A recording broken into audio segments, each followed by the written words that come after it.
Татар халкы әкиятләре укый Шәмсетдинов Фәнил. Дүрт дус. Бер заманда мәче, әтәч, каз һәм үгез бик дуслашканнар. Бик тату, бик күңелле яшәделәр.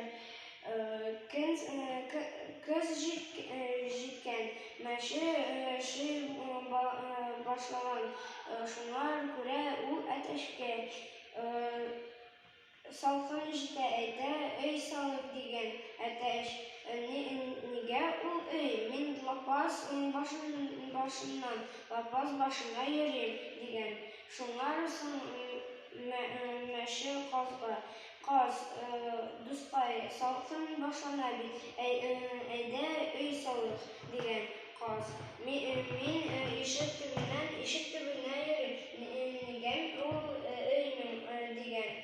Шуннан соң үгезгә дә шушы сүзләрне әйткән. Үгез: «Мин капка төбенә йөрим, нигә ул өй?» дигән. Шуннан соң мәче үзе өй сала башлаган.